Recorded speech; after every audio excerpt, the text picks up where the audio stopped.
Assalamualaikum warahmatullahi wabarakatuh.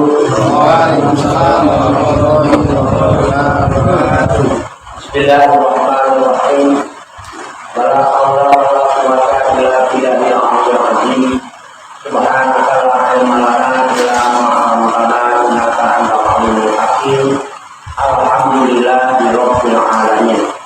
Alladziina wafaqqu ba'dil muttaqina bi nuri kitabil mubin wa ja'ala al-Qur'ana shifaan lima fi sudur wa hudan wa rahmatan lil mu'minin.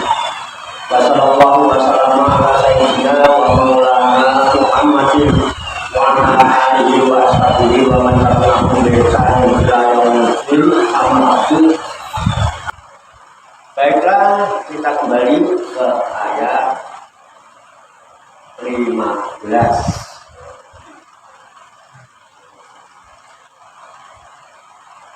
Ayat 15.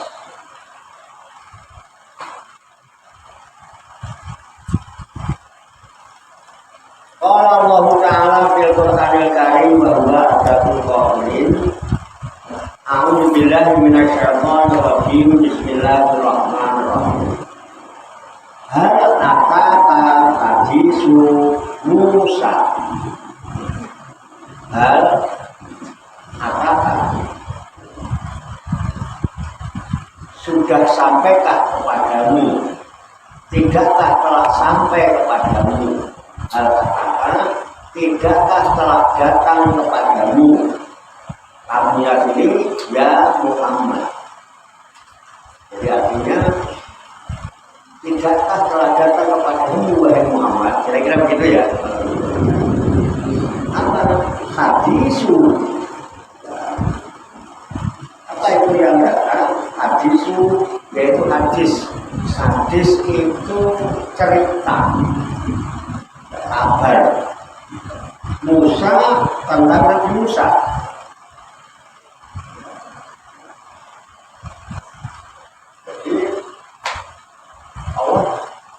Memberi wahyu kepada Nabi Muhammad yang isinya pertanyaan. Muhammad, tidakkah telah datang kepadamu cerita tentang Nabi Musa? Coba ingat-ingat bagaimana kita lakukan. Isnadahu rabbuhu bil wadil muqaddasi tuwa. Isnadahu tatkala Tuhannya. Isnadahu ketika memanggilnya, ketika memanggil Nabi Musa. Siapa yang memanggil? Rabbuhu, Tuhannya, yaitu Allah. Isnadahu rabbuhu, ketika Tuhannya, ketika Allah memanggil Nabi Musa. Itu yang maksudnya. Bil wadil muqaddasi tuwa, yaitu di satu lembah yang suci yang bernama Tuwa. Jadi Ardul Muqaddasah. Wadi itu semacam lembah yang berjuang, lembah yang disucikan, namanya Tuwa. Itu adanya di satu bukit namanya Tur Sina, tempatnya di Palestina. Di Tur Sina. Nah, itu Ardul Muqaddasah. Makanya di sana namanya Baitul Maqdis. Ya kan? Masjidil Aqsa, Masjid Baitul Maqdis. Yang bisa melakukan ini di Turki negara.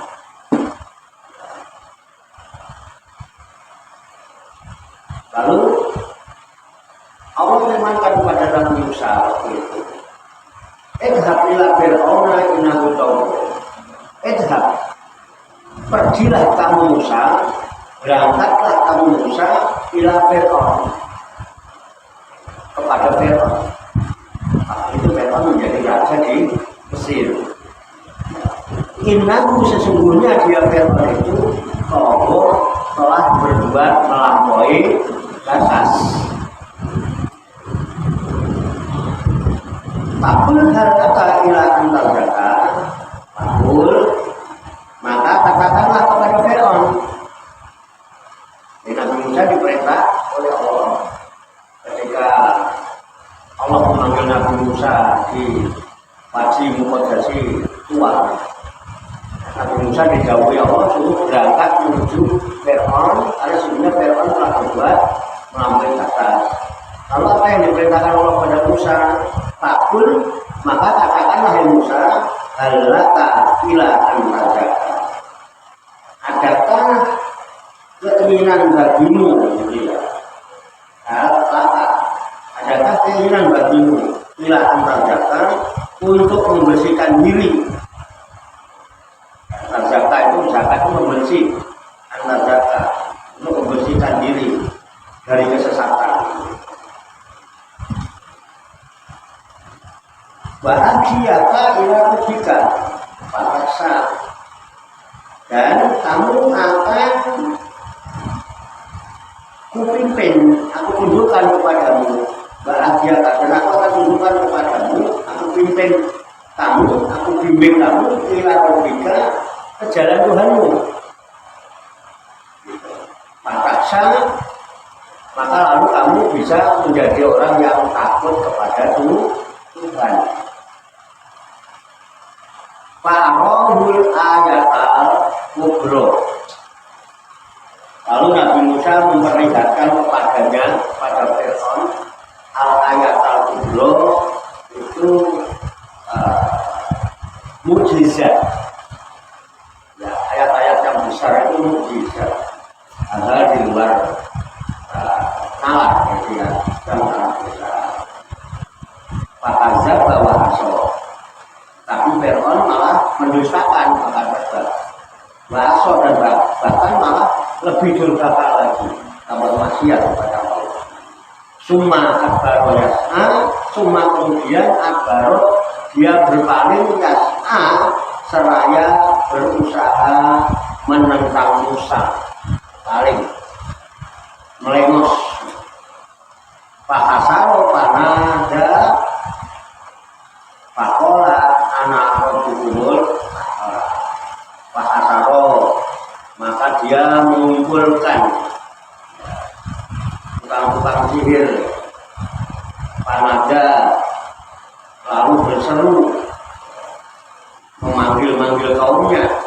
Pakola, maka Fir'aun berkata, anak robuhum, aku adalah Tuhan kalian, al-a'la yang maha tinggi.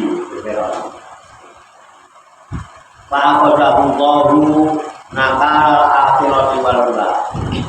Fa'akhadahullahu, maka Allah mengazab mereka, Allah mengadab nakala dengan siksaan, ubah al-akhirati yang di akhir, wal ula dan di dunia, di akhirat dan di dunia. Inna fi dzalika la ibratan liman yakhsha. Inna sesungguhnya fi dzalika, di dalam yang demikian itu dan sebutan itu, la ibratan sungguh merupakan pelajaran liman yakhsha, bagi orang-orang yang takut kepada Allah. A'antum as-sabtu khalqan amisama ubanaha. A'antum, apakah kamu sekalian, as-sabtu itu lebih sulit, khalqan ciptaannya, amisama ataukah langit? Karena Allah telah menciptakannya. Rofa'a samkaha, dia meninggikan bangunannya, fasawaha, lalu menyempurnakannya, wa'atosa lailaha, dan dia menjadikan gelap malamnya, wa'akhraja duhaha, dan menjadikan siangnya terang benderang. Wal ardu ba'da dzalika dahhaha, dan bumi sesudah itu dia hamparkannya. Akhraja minha ma'aha wa mar'aha, dia juga memancarkan minha, daripadanya ma'aha, mata airnya, wa mar'aha, dan menumbuhkan tumbuh-tumbuhannya, wajibala arsaha, dan gunung-gunung dipancangkannya dengan teguh. Sadaqallahul adzim, maha benar Allah yang maha agung atas segala firman-Nya. Itu maknanya dia. Jadi ayat ini diturunkan oleh Allah kepada Nabi Muhammad. Panjang tadi, nyambung sebetulnya ayatnya. Yaitu di saat Rasulullah didustakan oleh kaumnya. Jadi ketika Rasulullah menyampaikan ajaran-ajaran Islam, menyampaikan wahyu yang isinya ada hidup sesudah mati ya. Itu orang kafir diingat tidak mau percaya. Tentang yang membahas hari kebangkitan percaya. Ya, yang namanya orang dakwah mengajak kebaikan tanpa pamrih ya. Terus karena sifat yang rasa cinta dan kasih sayang terhadap umat itu ternyuk. Sakit itu jadi sedih mikirin umat. Jadi Nabi itu sedih gak mikirin dakwah Pak. Sedih mikirin kondisi umat yang tambung nyanyi tentang dan lain sebagainya. Padahal Nabi itu orang yang dipilih oleh Allah untuk membawa cahaya kerasulan. Diperintahkan ditampakkan oleh Allah supaya bisa berkomunikasi, memberi peringatan untuk mengembalikan manusia yang nyasar itu kepada jalan yang benar. Kan kebaikan yang luar biasa. Tapi malah diingkari dan ditentang, jadi sedih. Nah di saat Rasulullah sedih mikirkan umatnya yang begitu, akhirnya Allah turunkan wahyu ini yang bunyinya hal apakah hadis Musa. Nah, Mas, kenapa sih kamu sedih? Tidakkah telah datang kepadamu, ya telah sampai kepadamu, ya hadis Musa tentang ceritanya Nabi Musa. Dan kamu dengarkan ceritanya Nabi Musa. Nabi Musa sejak awal dari Nabi itu sudah dimusuhi sama kaumnya. Dimusuhi sama kaumnya dari awal. Dan ingat, Ibna Jahu Rabbuhu bil wajil qadar itu. Ingat, ketika Nabi Musa dipanggil oleh Tuhannya, ketika Nabi Musa dipanggil oleh Allah di satu tempat namanya Wadil Muqaddas Tuwa, jurang Muqaddas, jurang yang disucikan yang bernama Tuwa, adanya di Tur Sina, Gunung Sinai di Palestina. Dipanggil oleh Allah. Ya, kalau Allah sudah mau dipanggil Pak, diajak mau ngobrol. Makanya Nabi Musa lah yang disebut dengan Kalimullah, Nabi yang bercakap-cakap langsung dengan Allah. Jadi jangan dibayangkan gambarannya gimana.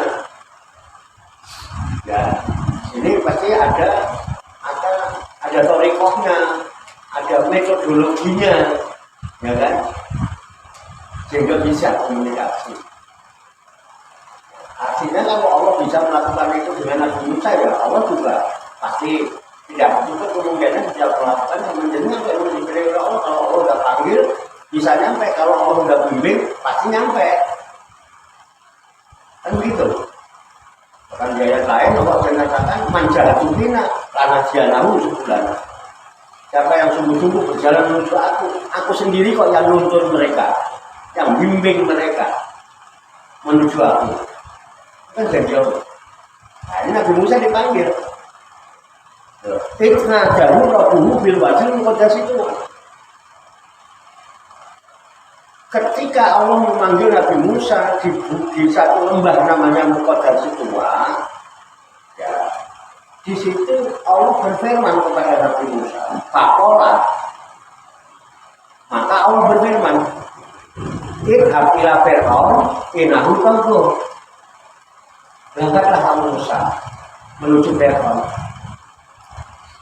Dan kata kamu ke Fir'aun yang jadi raja di Mesir, yang dulu ngasuh kamu dari bayi sampai kamu dewasa itu. Dan dulu Musa itu diasuh sama Fir'aun. Karena ada satu peristiwa sehingga kabur itu jadi diangkat jadi nabi, suruh berdakwah kepada nabi kepada Fir'aun dan Musa. Pergi kamu ke Fir'aun. Fir'aun itu tonggo, inahu tonggo. Sesungguhnya dia telah berbuat melampaui batas. Ayo kamu berangkat dalam rangka amar ma'ruf nahi munkar dakwah. Ketika Nabi Musa telah berangkat, terus Allah berbilang, "Fakul." Maka katakan, apa yang harus kau lakukan nanti kepada setelah berkon fakul. Maka katakan, Pak, halaka ila antarjaka.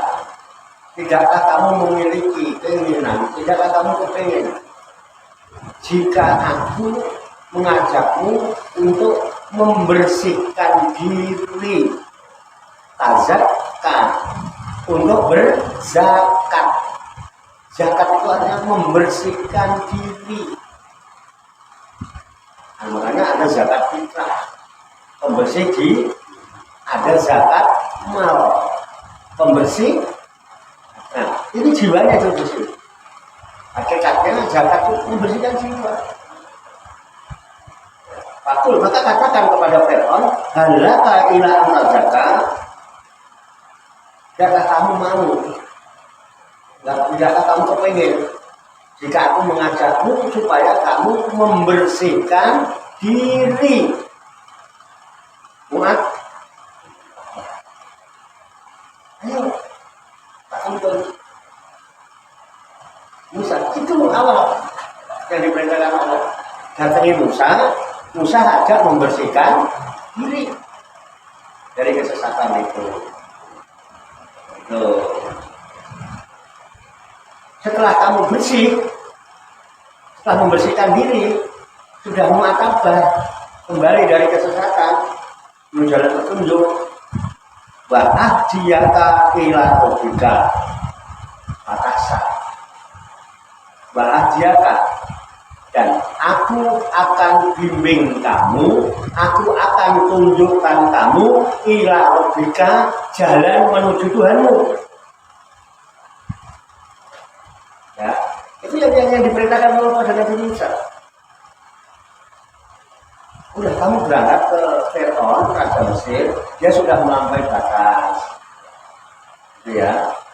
Nah, nanti setelah sampai ketemu sama Fir'aun, ngomong kamu sama Fir'aun, Fir'aun, tidak kamu kepengen jika aku mengajakmu supaya membersihkan diri. Dan setelah kamu membersihkan diri, aku akan tunjukkan kepadamu jalan menuju Tuhanmu, supaya kamu kenal Tuhanmu, dan sudah kenal Tuhanmu, kamu punya rasa takut kepada Tuhanmu. Itu udah bisa dipahami ya. Dikenalkan dulu, diajak dulu mengenal Tuhan supaya takut sama Tuhan. Tapi sebelumnya disuruh membersihkan diri, diajak menghadap Tuhan. Makanya kita mau sholat itu kan menghadap Tuhan, Mi'raj.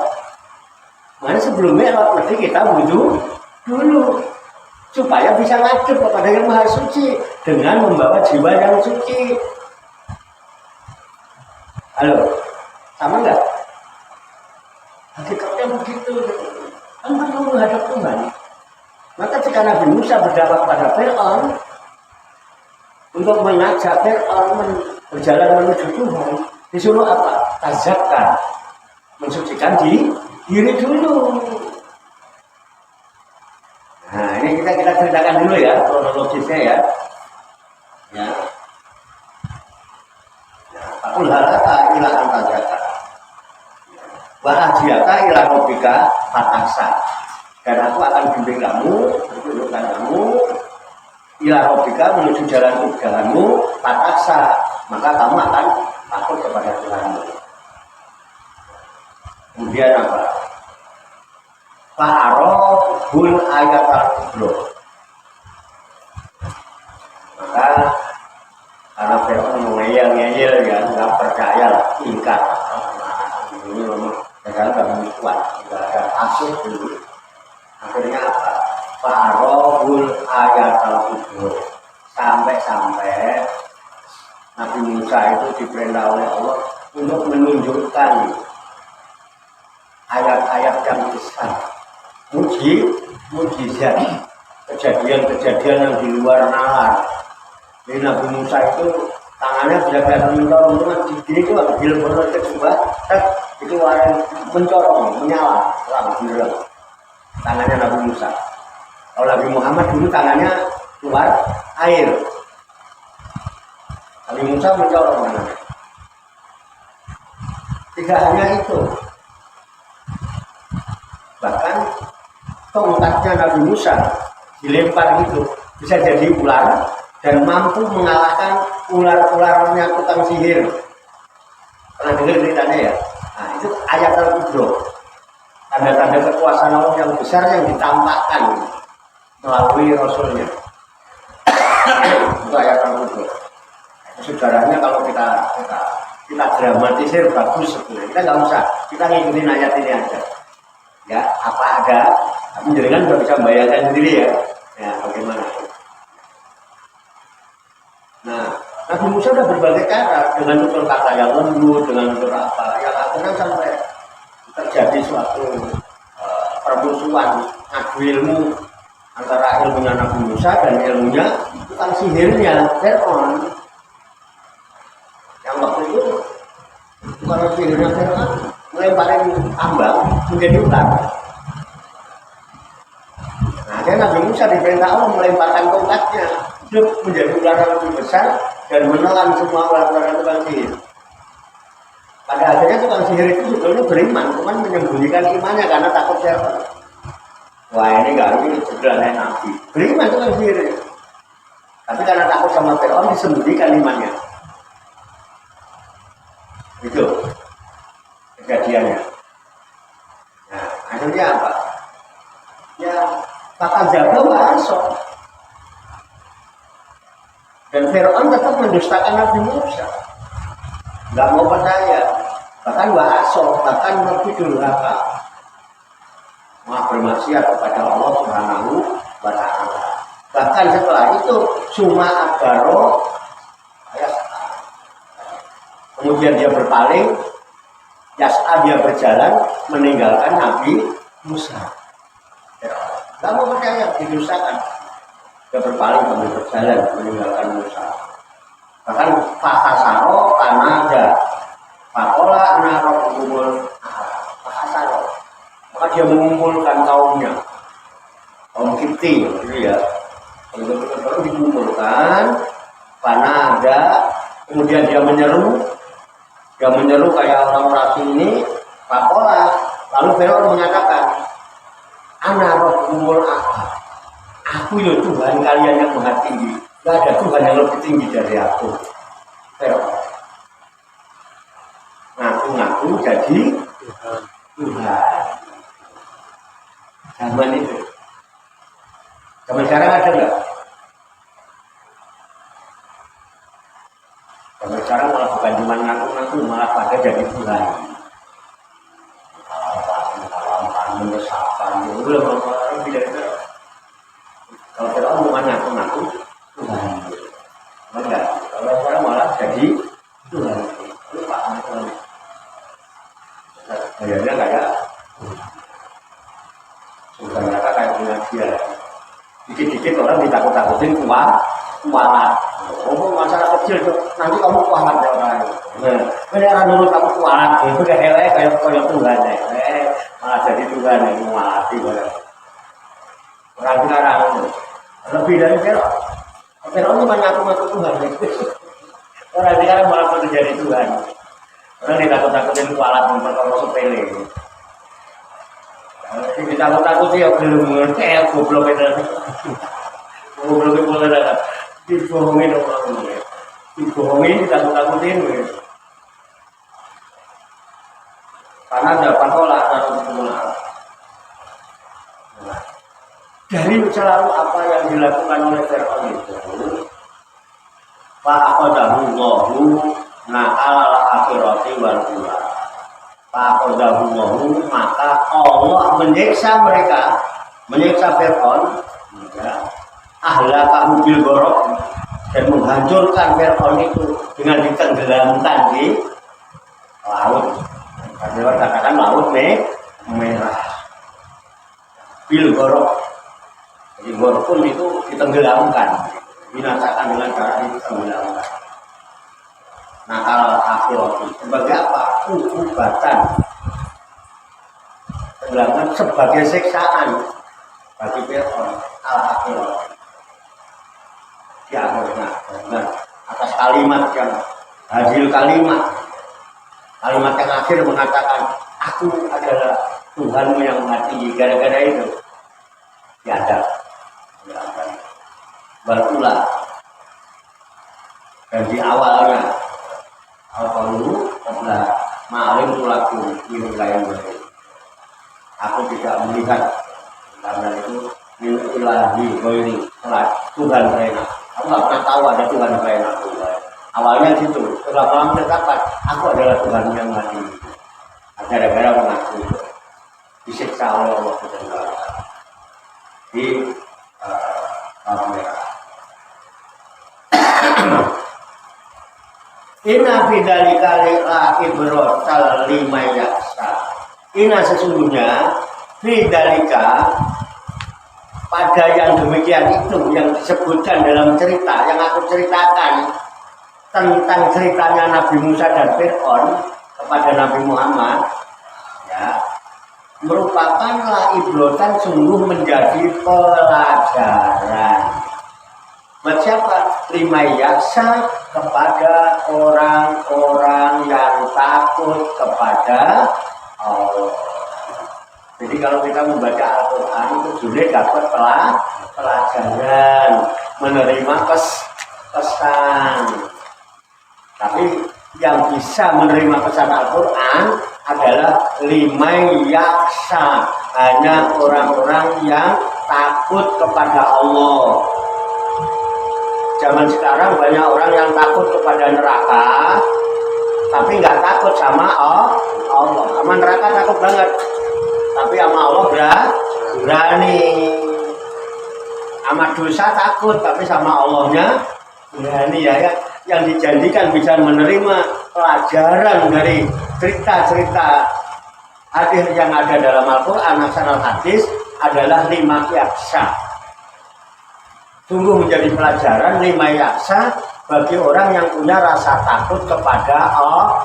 Orang sekarang nggak ada takutnya sama Allah, takutnya sama dosa, takutnya sama neraka, sama Allah berani. Makanya berani nggak jujur, ya kan? Berani lawannya salah, berani. Makanya nggak ada lagi kejujuran, yang ada kepentingan, demi kepentingan. Nggak ada kebenaran, yang ada kemenangan. Karena takutnya kepada Allah kurang, sehingga tidak banyak yang bisa mengambil pelajaran dari Al-Quran, walaupun dia hafal Quran. Jadi betul, akan positif. Banyak nggak yang hafal Quran? Takut dia kepada Allah. Wah, itu yang hafal-hafalin. Kami dusta. Nabi dalika la ibrata lima yaksa. Nah, ini ayat-ayat ini ayat pengarem-arem namanya. Tahu pengarem-arem ya? Ngadem-ngademin. Udahlah.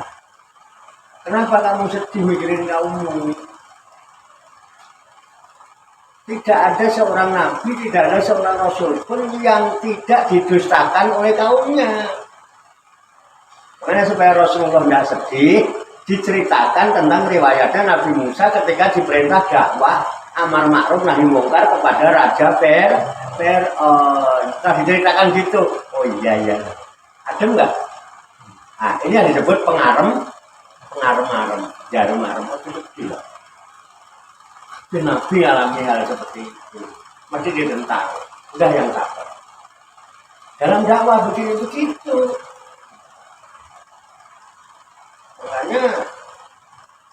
untuk bisa istiqomah, punya kekuatan, punya power, teguh pendirian, percaya diri. Itu kalau orang Jawa itu harus punya aji triwikromo tadi. Jadi manusia ini akan tetap menjadi lakot kholaqnal insana fi ahsani taqwim. Sungguh kata Allah, aku ciptakan manusia itu sebaik-baiknya makhluk. Nah, makhluk yang terbaik di antara makhluk-makhluk yang lain itu dengan apa? Diberikan tiga potensi. Tiga itu disebut cipta, rasa, dan karsa. Cipta, rasa, karsa. Nah, dengan cipta, rasa, dan karsa ini Allah tanamkan kepada diri manusia 4 mutiara. 4 mutiara. Ini yang diistilahkan oleh Nabi Muhammad. Jadi arba'u jawahir. Arba'u jawahir. 4 mutiara. Khalaqallahu ta'ala, yang Allah telah menciptakan, yang Allah Subhanahu wa taala telah menciptakan, muta'alaqan bi jismi bani Adam, yang diletakkan di dalam jasad anak-anak keturunan Adam. Apa 4 mutiara itu? 1, al-aql, akal. Kedua, wadinu. Kedua adalah adin. Ketiga, al-khaya, rasa, malu. Yang keempat, amal soleh. Amal soleh ini. Jadi dengan triwikrama tadi, Allah gantungkan 4 mutiara dalam diri manusia. 1, akal. Akal itu yang disebut cipta, daya cipta. Ada pada diri kita. Asal bisa pakai dengan sebaik-baiknya, kita akan menjadi makhluk yang terbaik. Sehingga Allah nggak segan-segan perintahkan malaikat untuk sujud menghormati manusia karena itu. Hebat kan? Itu kan boleh. 1, akal, cipta. Bajin. 2, agama. Kalau sekarang, jin itu ada 2 agama.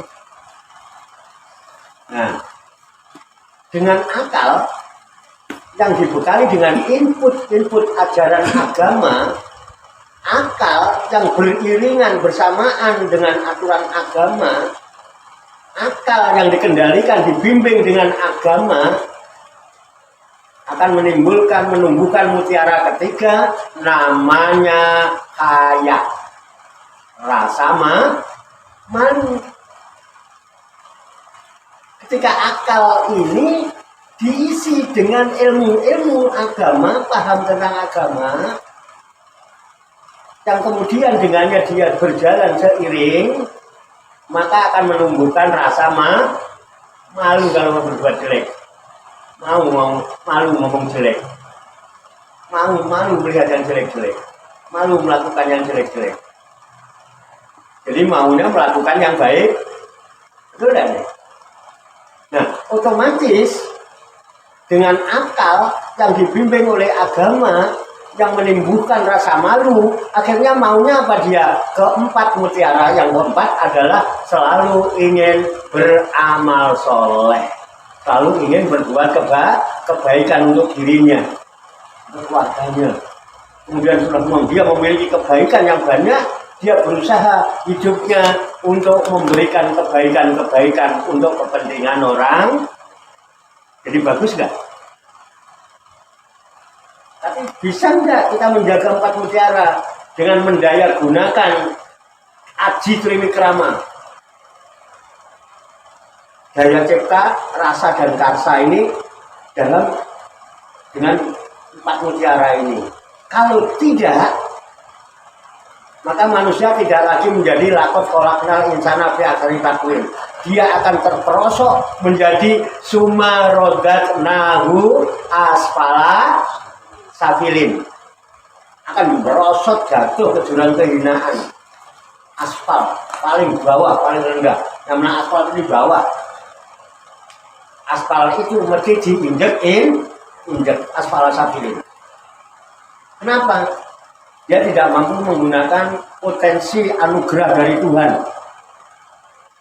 Cipta rasa dan kasar tadi. Sehingga tidak mutiara yang ada, yang disiapkan oleh Allah digantungkan pada manusia supaya manusia menjadi makhluk terbaik, menjadi rusak. Akhirnya terpuruk menjadi manusia yang paling hina, tercela. Apa 4 yang merusak? Nah, fayadilu arba'atu asya. Maka ada juga yang merusak 4 mutiara itu, ada 4 juga. Ini yang harus diwaspadai. Apa yang 4 yang bisa merusak mutiara yang Allah anugerahkan pada kita sehingga menjadi manusia, makhluk terbaik dari semua makhluk? Yang pertama, falgodohu yang zilul akal. 1, marah. Suka marah, godok. Maka godok marah itu bisa menghilangkan akal. Orang yang marah, yang menonjol emosionalnya apa rasionalnya? Berarti rasionalnya, akalnya hilang. Wape dibanding beber, piring ceber, ya enggak? Itu, walaupun selesainya nyesel, tapi dengan marah-marah itu akalnya hilang, rusak mutiara yang 1. Ketika akalnya sudah hilang, ya timbul rasa hasad, dengki. Nah, wal hasadu yang zilut din, hasud, dengki, iri itu bisa menghilangkan nilai-nilai agama. Orang kalau udah dengki sama orang udah nggak mikir urusan agama, betul nggak? Agama urusan nomor 2, yang penting buat cari ke tukang santet, yang penting Pak Rosa santet dia modal, itu orang hasud kerjanya. Hilang nggak agamanya? Udah 2 hilang mutiara. Orang yang bodoh, orang yang hasud, ini dilandasi oleh hal yang bernama toma.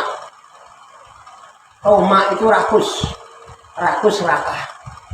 Ingat, fatoma'u yang zilul khayat. Toma, rakus serakah itu bisa menghilangkan rasa malu. Orang serakah ke dunia ini rasa malu hilang. Yang penting jadi apa aja dilakukan, yang penting jadi. Di sini sudah tidak ada lagi yang namanya kejujuran. Yang ada kepentingan. Ini kepentingannya duit. Udah kepentingan duit, nanti tidak ada lagi kebenaran. Yang ada kemenangan. Yang penting buat gua menang. Jadi gua dapat duit, orang judi kan cari menang. Judi itu bertarung untuk sesuatu yang belum terjadi, yang belum tahu. Urusannya apa? Pengen menang. Nah, itu orang judi. Urusannya apa? Nah, menang oleh duit. Ya. Rasa malu udah hilang. Gara-gara toma. Walaupun uang sudah banyak, nggak ada rasa malu untuk mencuri itu. Udah nggak ada rasa malu bohongin orang. Padahal duitnya udah banyak. Karena apa? Penyakit toma, serakah. Kedunnya. Ini Rasulullah yang nyatakan itu. Ketika itu sudah nggak mungkin udah melakukan sholat di sana akan ditakwim, itu akan rusak, akan berpindah menjadi summa rodat nahu asfala.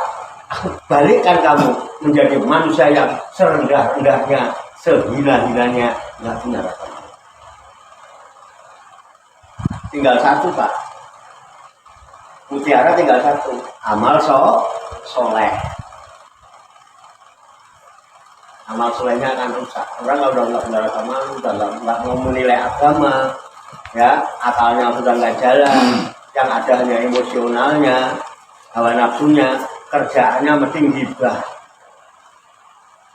jelek-jelekin A, jelek-jelekin B, jelek-jelekin itu, ngelek-ngelek sono, ngomongin si, namanya apa? Gibah. Rasul mengatakan fal gibatu yang zilu amala soleh. Gibah itu bisa mencabut, merusak, menghilangkan amal soleh. Sebanyak apapun amal soleh yang kita lakukan, lenyap gara-gara gibah. Menggunjing 4. Ini. Nah, keren ya. Nah, ini harus dipahami. Akhirnya apa? Makanya dakwah itu begitu. Akhirnya Allah mengajarkan supaya manusia berpikir, diajak apa? Supaya akalnya muncul. Karena tafakur itu membuahkan akal. Akal itu orang yang disebut orang berakal disebut ulul albab. Cara apa? Tafakur. Makanya ayat berikutnya ini satu lagi habis ini. Ya. Antum asabal khalqan amis sama ubanaha. Ya. Akhirnya Allah katakan, kata Allah, antum, apakah kalian semua itu, ya, asabal khalqan, makhluk yang paling sulit untuk diciptakannya. Kamu ini manusia, apakah bagiku adalah makhluk yang paling sulit dalam aku menciptakannya? Amin sama ubanaha. Atau mana yang lebih sulit ketika aku membangun langit? Mana yang lebih sulit? Menciptakan kamu manusia dengan menciptakan bangunan langit itu. Coba kamu pikirin. Kok kamu masih mengaku kamu Tuhan yang mati, ya nggak mau mengakui Allah sebagai Tuhan. Sekarang, apakah kamu yang lebih sulit aku menciptakannya? Apakah langit yang aku bangun yang lebih sulit di dalam menciptakannya? Karena rofa'a samtaha. Ya. Kemudian Allah meninggikan langit itu, ditinggikan, diangkat. Kita kan diajak berpikir Fir'aun, diajak tafakur. Coba bagaimana? Rofa'a samtaha. Dia meninggikan bangunannya langit itu.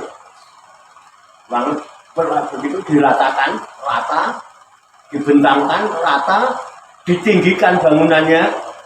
Apakah itu lebih sulit menciptakannya? Apakah lebih sulit kamu diciptakannya? Mana yang lebih sulit menciptakan kamu dengan menciptakan langit? Itu Allah bisa ciptakan itu. Itu. Fasawaha. Lalu Allah menyempurnakan langit. Sempurnakan dengan apa? Ba'aqtosalailaha. Dan dijadikan gelap langit itu di waktu malamnya. Disempurnakan oleh Allah dengan cara apa? Di waktu malam langit dibikin gelap. Makhluknya tukahan. Ya. Dan Allah menjadikan siangnya itu terang benderang di waktu duha. Malam gelap langit itu. Begitu waktu duha tampak terang benderang. Allah bisa ciptakan, kamu mengecil. Kok malah ngaku Tuhan? Kok nggak mau ngakui Tuhan yang menciptakan kamu? Dan dia juga yang menciptakan langit, menyempurnakan, ada siang, ada malamnya. Kan sulitan banget bangun itu daripada menciptakan manusia. Kok kamu malah ngaku Tuhan? Nggak mau mengakui Tuhan yang menciptakan kamu. Diajak berpikir, keren Tuhan itu. Nah, kemudian setelah itu, wal ardo ba'da dzalika dakahha. Setelah langit jadi, ya, dan bumi ba'da dzalika sesudah itu. Dan Allah ciptakan bumi, jadikan bumi sesudah langit itu, dakahha, dihamparkannya bumi. Setelah langit api sempurna, baru dihamparkan bumi ya. Di sinilah ada perbedaan sudut pandang. Kita tanyakan, mana yang lebih dulu? Langit dulu apa bumi dulu? Terjawab enggak? Jadi mana dulu yang dibikin apa? Langit dulu, baru bumi. Walaupun ada berpendapat bumi dulu baru langit, tapi tidak ada permasalahan. Karena memang awalnya bumi dibikin dulu tapi belum sempurna. Setelah bumi dibikin dulu, mengumpulkan buminya, baru langit diciptakan rata, baru bumi diratakan. Jadi nggak ada masalah. Nah, jadi nggak ada itu mau dulu mana nggak masalah. Nah itu begitu. Kemudian akhraja minha ma'aha wa mar'aha. Wa akhraja, dan Allah mengeluarkan dari bumi itu, menumbuhkan, memancarkan dari bumi itu ma'aha, air. Jadi air itu dipancarkan dari bumi berupa sumber mengalir terus, mengikis tanah akhirnya menjadi sungai, semakin besar jadi bengawan, ngumpul di dalam setempat, tertampung menjadi samudra. Ini benar? Ya, kita jajah mikir itu. Kita kan nggak pernah kepikiran gitu. Kita maunya minum seger aja. Ya, itu. Bamar aha, dan juga Allah menumbuhkan tumbuh-tumbuhan, ada rumput, ada kacang, ada pisang, ada pepaya, ada apa. Sampai berjuta-juta itu jenis itu. Macam-macam, ada jeruk, segala macam. Mar'angha itu macam. Itu Allah yang katakan. Wal jibala arsaha. Dan Allah juga menciptakan gunung dan ditetapkan gelek arsaha. Sebagai apa? Sebagai arsnya. Sebagai pantang, menjadi pakunya bumi, sehingga bumi itu tidak gonjang ganjing, jadi bisa tetap, bisa menjadi nyaman, jadi nikmat kita hidup di atas bumi, di bawah kolong langit. Dan ini harapannya Rasul itu supaya orang-orang yang tidak beriman kepada Tuhan, orang nggak takut kepada Tuhan, orang tidak mengakui Allah sebagai Tuhan, itu berpikir, kemudian dengan takut dia akalnya kena, bisa diiringi dan agak punya rasa malu, akhirnya dia mau beramal soleh. Itu misi kerasulan sebenarnya itu. Ini itu dalam rangka itu sebetulnya. Jadi tetap harus menggunakan 3 tadi kalau ini kunci, dan ngaji ini dalam rangka ngolah pikir. Makanya ngolah pikir. Ya mudah-mudahan Allah Subhanahu wa Ta'ala senantiasa memberikan bimbingan, taufik, hidayah dan inayahnya kepada kita sekalian, memberikan kekuatan lahir dan batin, mampu mengamalkan dalam kehidupan kita sehari-hari, sehingga kita digolongkan oleh Allah Subhanahu wa Ta'ala menjadi hamba-hamba Allah yang muslimin, mukminin, muhsinin dan muttaqin, yang selamat, sejahtera, bahagia di dunia dan di akhirat. Allahumma sholli wa sallim wa barik ala sayyidina Muhammadin wa ala alihi wa sahbihi ajmain bi rahmatika ya arhamar rahimin. Allahumma rabbana ighfir lana dzunubana wa li walidina wa li auladina wa li masyayikhina wa li ikhwanina wa li jurina wa li ashabina wa li talamidina wa li talamidatina wa li jami'il mu'minina wal mu'minat wal muslimina wal muslimat ala minhum wal amwat wa tabi bainana wa bainahum bil khairati rabbika warhamna anta khairur rahimin. Wala haula wala quwwata illa billahil aliyyil azim. Allahumma rabbana inna nas'aluka ilman nafi'an wa amalan mutaqabbalan wa shifaan mustajabah wa rizqan halalan thayyiban wa syi'an fid dunya wal akhirati ya arhamar rahimin. Allahumma rabbana la tuzigh qulubana ba'da idh hadaytana wa hab lana min ladunka rahmatan innaka antal wahhab. Allahumma rabbana amanna bima anzalta wa tabi'na rasula faktubna ma'asyahidin. Allahumma rabbana taqabbal minna innaka antas samiul alim wa tub alaina innaka antat tawwabur rahim. Allahumma rabbana atina fid dunya hasanah wa fil akhirati hasanah wa qina adzabannar. Wa sallallahu wa sallama ala sayyidina wa maulana Muhammad wa ala alihi wa sahbihi ajmain. Wa akhiru da'wana alhamdulillahi rabbil alamin. Taqabbalallahu minni wa minkum wa taqabbal ya karim. Demikian banyak kekurangannya, banyak kesalahannya, saya mohon maaf. Wassalamualaikum warahmatullahi wabarakatuh. Waalaikumsalam warahmatullahi wabarakatuh. Sallu ala Nabi Muhammad. Allahumma salli wa sallim wa barik alaihi.